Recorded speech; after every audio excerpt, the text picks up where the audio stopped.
বন্ধুরা, আজকে আমি আপনাদের সামনে অ্যাডোবি ফটোশপের টুলস মেনু নিয়ে আলোচনা করব। আপনারা যারা গ্রাফিক্স ডিজাইনার হতে চান, আপনাদের জন্য এই টিউটোরিয়ালটি অত্যন্ত গুরুত্বপূর্ণ।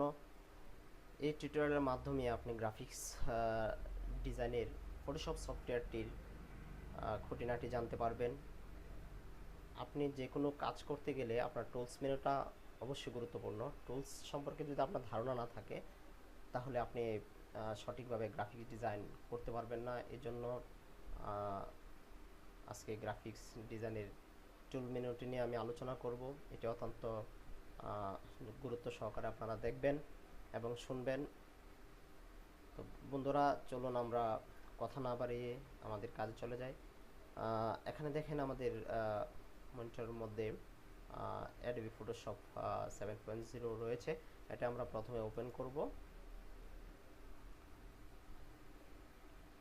দেখেন, এ হচ্ছে আমাদের অ্যাডোবি ফটোশপ সফটওয়্যার। তো আসলে অ্যাডোবি ফটোশপ সফটওয়্যারের অনেকগুলো টুলস রয়েছে। সবগুলো টুলস আসলে একটি টিউটোরিয়ালের মাধ্যমে দেখাতে গেলে অনেক লম্বা হয়ে যায়। তারপর আমি চেষ্টা করব যতটুকু আজকে আলোচনা করা যায়। পরবর্তী টিউটোরিয়ালে অবশ্যই আমরা সবগুলো টুল নিয়ে আলোচনা ইনশাল্লাহ করতে পারবো।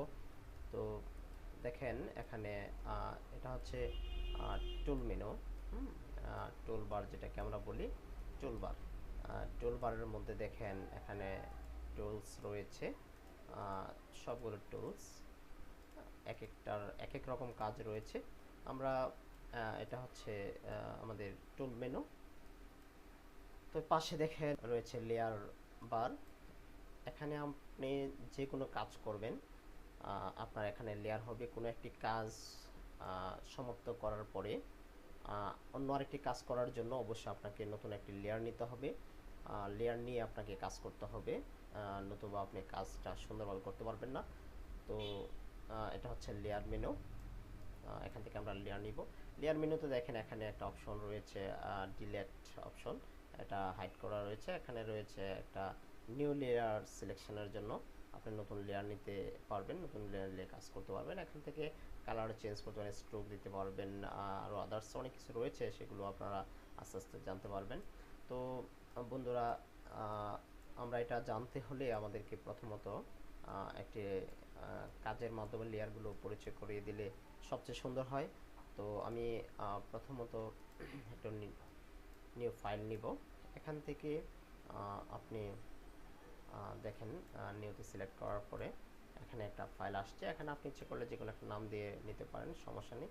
তো এখানে আমরা F4 অথবা 2 3 4 6 5 7 8 10 যে কোনো একটা ফাইল আপনি সিলেকশন করতে পারেন।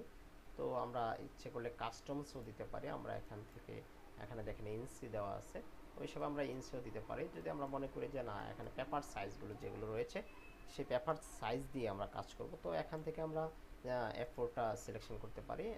দেখেন এখানে রেজলিউশন দেওয়া আছে 300 রেজলিউশনে আমরা যদি কাজ করি তাহলে কাজটা অনেক সুন্দর হয়। অবশ্য ছবির কাজ করার জন্য আমাদের RGB কালার এখানে সিলেকশন করে দিব। যদি আমরা কোনো ব্যানারের কাজ করতে চাই বা স্টিকারের বা বিনালের কাজ করতে যাই, তাহলে আমাদের CMYকে 4টি কালারে কাজ করতে হয়। তো এখন যেহেতু আমরা ফটোশপ নিয়ে কাজ করছি এবং আমরা ছবিগুলো কিভাবে সুন্দর করা যায় বা পাসপোর্ট সাইজ ছবি কীভাবে বানানো যায় সেগুলো জানবো, সেজন্য আমরা এখান থেকে RGB কালারে কাজ করব। এখানে আমরা ওকে দিয়ে দিলাম। হ্যাঁ, এখানে নতুন একটা সিলেকশন, নতুন একটা ফাইল নিয়ে নিলাম। তো এখন আমরা ফাইল মেনু থেকে ওপেনে যে আমরা আমাদের কম্পিউটার অপশন থেকে আমরা এখান থেকে বিভিন্ন জিনিস নিয়ে আসতে পারি। যেমন এখানে একটা ছবি রয়েছে, আমরা ইচ্ছা করলে এই ছবিটি নিয়েও কাজ করতে পারি, শুধু বোঝানোর স্বার্থে। তো আমরা এটা নিয়ে নিলাম। তো এখানে দেখেন এই ছবিটা আমরা কিন্তু আমাদের কম্পিউটার থেকে নিয়ে আসলাম। তো এখানে দেখেন এটা লেয়ার মেনুর মধ্যে কিন্তু চলে আসছে। তো আমরা ইচ্ছে করলে নতুন লেয়ার নিতে পারি। এখানে এখানে দেখেন ক্রিয়েট এ নিউ লেয়ার। তো এখানে ক্লিক করলে আপনার নতুন লেয়ার চলে আসবে। তো আশা করি বুঝতে পারছেন। তো এখানে দেখেন এখানে যে টুলটি রয়েছে এটা হচ্ছে মুভ টুল। মুভ টুলের মাধ্যমে আমরা যে কোনো ফাইলকে মুভ করতে পারি, মানে নড়াচড়া করাতে পারি, এক পাশ থেকে অন্য পাশে নিতে পারি, এক স্থান থেকে অন্য স্থানে স্থানান্তর করতে পারি। তো আমরা মুভ টুলের কাজটা দেখি। এখানে মুভ টুলটা সিলেকশন করে আমরা এই ছবিটাকে মাউসের লেফট বাটন চাপ দিয়ে ধরে আমরা এটাকে যদি এখানে ছেড়ে দিই তাহলে চলে আসবে। দেখেন বন্ধুরা, এখানে ছবিটা কিন্তু চলে আসছে। তো আমরা দেখতে পাচ্ছি এখানে একটা কিন্তু নতুন লেয়ারে চলে আসছে। তো এখানে বুঝতেই পারছেন যে লেয়ার চলে আসছে। তো এটাকে আমরা বড় করতে পারি। তো এখানে দেখেন আমরা বড় করে দিতে পারি। এখানে কিন্তু আশা করি আপনারা দেখতে পাচ্ছেন। তো আমাদের এখান থেকে মুভ টুলের কাজ হচ্ছে আপনি ধরে মুভ করতে পারবেন, যে কোনো জায়গায় মুভ করতে পারবেন। আপনার মন মতো আপনি যদি চান ছবিটাকে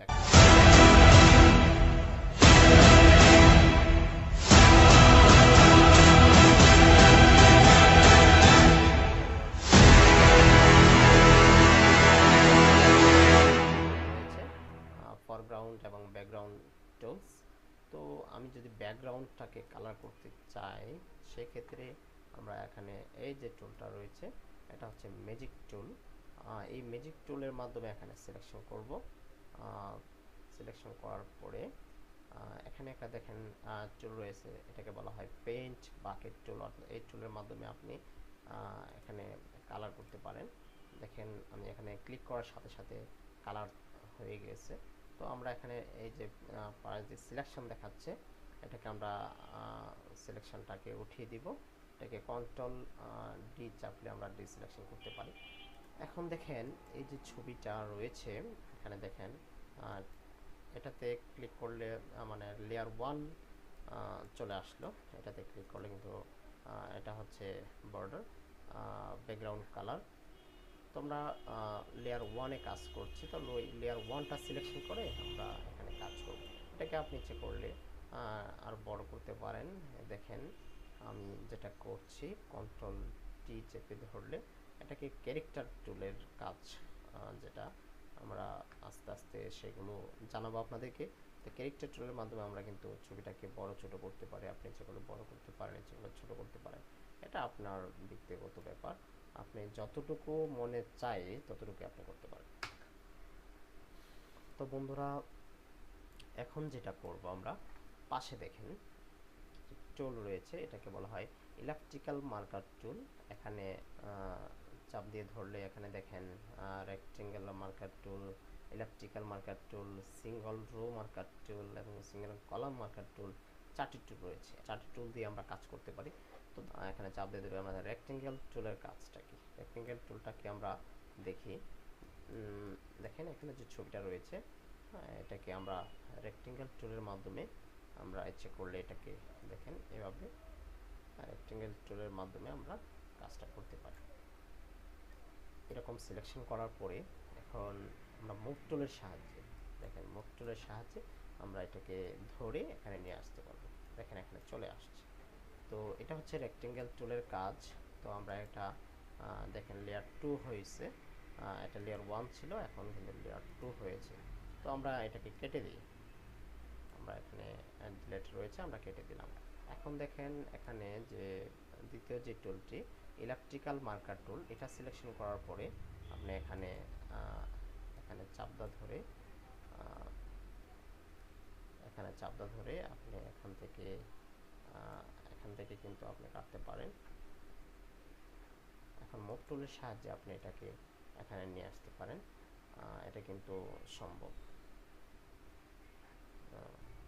তো বন্ধুরা আমরা ইলেকট্রিক্যাল টুলের সাহায্যে দেখেন আমরা এখানে দেখেন রাউন্ড আকারে আমরা কিন্তু এই ছবিটাকে নিয়ে আসছি। তো এখান থেকে যে সিঙ্গেল রো মার্কার টুল, এটা মূলত ছবিকে দেখেন যে ছবি রয়েছে ছবিকে সাধারণত বর্ডার দেওয়ার কাজ করা হয় এটা দিয়ে। হ্যাঁ, এখান থেকে বর্ডারের কাজ করা হয়। তো এটা উপর নিচে নিতে পারবেন। এটা এখান থেকে যে রয়েছে। এখান থেকে আপনি এখানে দেখেন স্ট্রোক রয়েছে, এখানে স্ট্রোকটাকে আমরা কালারটা চেঞ্জ করে এখানে আমরা কিন্তু স্ট্রোকটাকে দিয়ে দিতে পারি। এখানে দেখেন দেখতে পাচ্ছেন এরকম বর্ডার দেওয়ার ক্ষেত্রে আমরা এই টুলটাকে ব্যবহার করি। তো পাশে যে আরেকটি টুল রয়েছে সিঙ্গেল কলাম টুল, এটা কিন্তু একই রকম অনেকটা। এই পাশে যদি আমরা ক্লিক করি তাহলে এখানে সিঙ্গেল কলাম টুল হবে। তো এখান থেকে আমরা কালারটা চেঞ্জ করে আমরা এখানে স্ট্রোক দিয়ে দিতে পারি, স্ট্রোক দিতে পারি। এখান থেকে আপনি যে কোনো একটা কালার চয়েস করতে পারেন। এখানে ক্লিক করার সাথে সাথে এখানে স্ট্রোক চলে আসবে। তো মূলত আমরা এখানে এই কাজগুলো করার জন্য এই টুলগুলো ব্যবহার করে থাকি। তো বন্ধুরা, আমাদের টুল মেনু পরিচিতি বা টুল পরিচিতির মধ্যে আমরা আপনাদেরকে যেগুলো দেখাচ্ছি আশা করি আপনারা গুরুত্ব সহকারে দেখবেন এবং প্রতিটি টিউটোরিয়াল আপনারা গুরুত্ব সহকারে দেখবেন। এবং আমি একটা কথা বলে নিই, যদি আপনারা আমাদের চ্যানেলে নতুন হয়ে থাকেন তাহলে অবশ্যই আমাদের চ্যানেলটি সাবস্ক্রাইব করবেন এবং লাইক কমেন্ট করে জানাবেন যে আমাদের টিউটোরিয়ালটি কেমন হয়েছে। যদি কোনো পরিবর্তন বা আরও ভালোভাবে উপস্থাপনের দরকার হয় আপনারা আমাদেরকে জানাবেন। ইনশাল্লাহ আমরা আরও ভালো করে আপনাদের সুবিধার্থে আমরা টিউটোরিয়ালটি তৈরি করব। আমরা এর পরের টুলটাতে যাই। দেখেন এখানে রয়েছে ম্যাজিক টুল। এই টুলটা কাজ কিন্তু আমরা অলরেডি করেছি, তারপরও আপনাদেরকে দেখাচ্ছি। এখানে দেখেন ম্যাজিক টুলের যে কাজটি সেটা হচ্ছে এখানে কোনো একটি লেখা, কোনো একটি কালার পুরোটা যখন একই রকম হয় তাহলে আমরা ম্যাজিক টুলে ক্লিক করার সাথে সাথে সে কালারটা সিলেকশন হয়ে যায়। তো ম্যাজিক টুলের মাধ্যমে আমরা কিন্তু এই কাজটি করতে পারি। এখানে দেখেন আমরা লেয়ার 1 সিলেকশন করি, তারপর ম্যাজিক টুলের মাধ্যমে আমরা এটাকে ক্লিক করব। তো এখন দেখেন যে স্থানে সাদা রয়েছে সেই স্থানটাতে কিন্তু সাদা হয়ে মানে সিলেকশন হয়ে গেছে। তো এখানে আপনি এইভাবে যে সাদা অংশটুকু সেটাকে সিলেক্ট করতে পারেন। এটা হচ্ছে ম্যাজিক টুলের কাজ। তো আমরা এখানে দেখেন একটা টুল রয়েছে, এটাকে লেজার টুল বলা হয়। এই লেজার টুলের মাধ্যমে আপনি কি কাজ করতে পারেন। এই লেজার টুলের মাধ্যমে যে কোনো একটা প্রান্তে ধরে আপনি এখান থেকে এটাকে যে এইভাবে সিলেকশন করতে পারেন। এটার চারপাশ দিয়ে আপনি ইচ্ছে করলে এটাকে সিলেকশন করতে পারেন। দেখেন এখানে আমরা কিন্তু সিলেকশন করতে পারি। জুম করে নিচ্ছি, আপনি এক প্রান্ত থেকে ধরে অন্য প্রান্তের মাধ্যমে আপনি এই কাজটি করতে পারেন। তো আশা করি বন্ধুরা আপনারা দেখতে পাচ্ছেন যে আমরা কিভাবে এই টুলের মাধ্যমে কাজগুলো করব। তো আমরা এখান থেকে একটু ভুল হচ্ছে, আমরা ছবিটার চারপাশ দিয়ে আমরা এটা কিন্তু নিতে পারি, কিন্তু শর্ত হচ্ছে এই টুলে কাজ করার সময় আপনাকে অবশ্যই যেটি করতে হবে এই টুলের এক প্রান্ত থেকে অন্য প্রান্ত পর্যন্ত মিলিয়ে নিতে হবে, তাহলে অটোমেটিক সিলেকশন হয়ে যাবে। এখন আপনি মুভ টুলের মাধ্যমে এটাকে আপনি মুভ করতে পারেন। দেখেন মুভ হয়ে গেছে। আপনি ইচ্ছে করলে এটাকে কপি করতে পারেন, কাট করতে পারেন, আপনি ইচ্ছে করলে ডিলিট করতে পারেন, হয়ে যাবে। তো বন্ধুরা আশা করি বুঝতে পারছেন। এখন আমরা আবার দেখেন কন্ট্রোল জেড দিয়ে আমরা আবার পূর্বের অবস্থানে ফেরত যেতে পারি। তো এটা হচ্ছে মূলত আমাদের লেজার টুলের কাজ। একই রকম পলিগনাল লেজার টুল রয়েছে, তারপরে হচ্ছে ম্যাগনেটিক লেজার টুল রয়েছে। টুলের মাধ্যমে আমরা সেমভাবে ছবির কাজ করতে পারি। তো এরপরে দেখেন নিচে রয়েছে ক্রপ টুল। এখানে দেখেন এই টুলটিকে বলা হয় ক্রপ টুল। এখানে আপনি এই ক্রপ টুলের মাধ্যমে সহজে আপনি যে কাজটি করতে পারেন, আপনি একটা লেয়ার সিলেক্ট করলেন, লেয়ার 2 এটাকে আপনি ক্রপ করবেন। দেখেন আপনি এখান থেকে ক্রপ করতে পারবেন। এখান থেকে আপনি যখন ক্রপ ক্লিক করবেন, দেখেন ক্রপ হয়ে গেছে। আপনার যতটুকু ছবি প্রয়োজন সেই অংশটুকু আপনি কিন্তু ক্রপ করতে পারেন। তো আমরা ক্রপ টুলের মাধ্যমে আমরা ছবিটাকে ক্রপ করে দিলাম। তো এটা হচ্ছে ক্রপ টুলের কাজ। তো যে কোনো ছবিকে আপনি ইচ্ছে করলে ক্রপ করতে পারেন। তো বন্ধুরা, আজকের এই পর্যন্তই। আমরা পরবর্তী টিউটোরিয়ালে আপনাদেরকে বাকি যে টুলগুলো রয়েছে সেই টুলগুলো সম্পর্কে আপনাদেরকে পরিচয় করিয়ে দিব। আশা করি যে টুলগুলো আপনাদেরকে দেখিয়েছি আপনারা খুব সহজে বুঝতে পেরেছেন। আমরা এই টুল মেনুর কাজটি যদি সহজে বুঝতে পারি তাহলে আমাদের পক্ষে গ্রাফিক্স ডিজাইন করা খুব সহজ হবে। আমরা খুব সুন্দরভাবে গ্রাফিক ডিজাইন করতে পারবো। তো সর্বোপরি আপনারা ভালো থাকবেন, আমাদের জন্য দোয়া করবেন। আর আপনাদের কাছে অনুরোধ, আপনারা অবশ্যই আমার চ্যানেলটিকে সাবস্ক্রাইব করবেন। কেরিয়ার প্ল্যানিং স্কুল, এই কেরিয়ার প্ল্যানিং স্কুলের লক্ষ্য উদ্দেশ্য হচ্ছে ছাত্র ছাত্রী বিদেশি সবাইকে আমরা কেরিয়ার কিভাবে গঠন করবে সে বিষয়ে আমরা পরামর্শ দিয়ে থাকি। আমরা এখন শুরু করেছি যে গ্রাফিক্স ডিজাইনার হিসাবে আপনি কিভাবে কেরিয়ার করতে পারেন। তো একজন গ্রাফিক্স ডিজাইনার হিসাবে কেরিয়ার গড়ার যে উপায়গুলো তার মধ্যে একটি আমরা দেখাচ্ছি। ক্রমান্বয়ে আমরা সবগুলো দেখে যাব আশা করি। তো বন্ধুরা, আজকে পর্যন্ত আমাদের চ্যানেলটি অবশ্যই সাবস্ক্রাইব করবেন এবং প্রত্যেকটি টিউটোরিয়াল আপনারা প্রতিদিন সহজে পাওয়ার জন্য আপনারা যে বেল আইকনটি রয়েছে এটা তো অবশ্যই প্রেস করে রাখবেন। আপনি যদি এটাতে প্রেস করে রাখেন তাহলে আমাদের টিউটোরিয়ালটি আপনাদের কাছে সহজে পৌঁছাবে। আশা করি সবাই বুঝতে পারছেন। ধন্যবাদ, সবাই ভালো থাকবেন।